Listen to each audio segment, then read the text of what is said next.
What's going on, ladies and gentlemen, boys and girls? Welcome back to the Team Gullit YouTube channel. My name is Renzo and today we've got a brand new video for you guys. And this is one we've uploaded camera and controller settings at the start of the year, but you guys want an update. So what do? We deliver, right?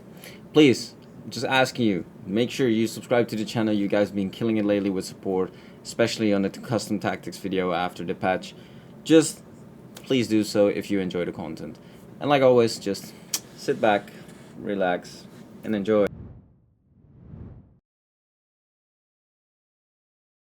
Okay, so starting off with the controller settings, and this is something not much has changed, to be fair, but there is something that has changed. So the competitive master switch, I've told this before, you guys can put this one on or off.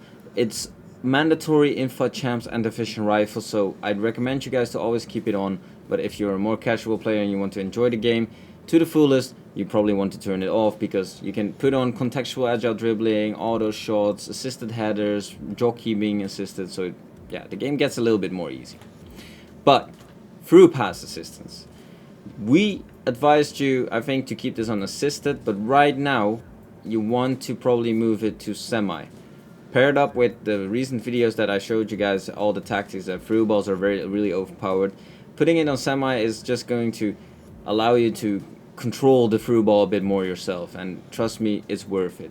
Just by pressing the power button, yeah, it's a bit of feeling, but 2 to 3 bars you can definitely tell the differences. Timed finishing, you just want to keep it on. It's worth it if you get good at it, timing your shots green. Next player switch indicators, some pros even put it on, some pros put it off. It's personal preference in case if you want to see where you're going to switch to if you press L1. Pass block assistance, always keep this on, because the AI will make these interceptions for you even though you're not. And if you don't have it on, literally they'll just stand there and not do anything. Auto switching, only on loose balls, only on air balls. No, you want to keep it on air balls and loose balls. Don't put this on auto, because you'll get switched all over the place. And I've had it only on loose balls before, but I feel like on the L1 R1 through ball and the L1 double tap triangle, for example, you don't get switched well, and yeah, you just want to keep it on air balls and loose balls. Auto switch moving assistance, some people like to put it on low if they're struggling switching with the right stick. Don't put it on high, that is really bad. I'd advise you to keep it on none, especially if you're experienced. Clearance assistance, just put it on directional, don't try anything else. Player lock, keep it on. Icon switch, you can turn this one off, because sometimes when you try to player lock and you press it too many, you're getting, or too early on the right stick, you're gonna get this icon switch and it might mess you up for a second. All of these other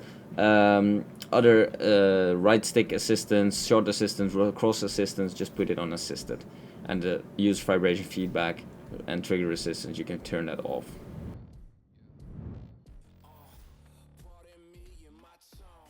Okay, so the first camera setting, this one is the most commonly used across pros and even ourselves. It's Tele Broadcast, and we don't put any changes to it ourselves, because that is something that is in the rule set of certain national leagues like the EDVZ, the Pro League. They just want to keep it on Tele Broadcast. And yeah, you're just going to be using default. You don't make any adjustments. But what you could do, because you guys are not restricted to these, you could go with 17 height and 3 zoom. This kind of sets the camera in a certain angle where you do get a better overview for some wider passes, but you're still keeping the benefit of the telebroadcast, and that is, in my opinion, that you can always feel in a better position of how exactly to pass an opponent. With a more co-op view, which we'll discuss next, you can always kind of hardly see what exactly is the correct space to get past your opponent in a one-on-one situation. So like in this point of view, and I don't know what camera setting you guys are using, maybe this will look totally different for you guys, but this is always a matter of you can be focused on the situation that's happening, but you still have a good overview of what's going on in the game. Pair that up with just having the vision yourself, that you can always have looking on the radar to see where the space is on the other side. I think telebroadcast is just a mix of that, and yeah, you should just try it out.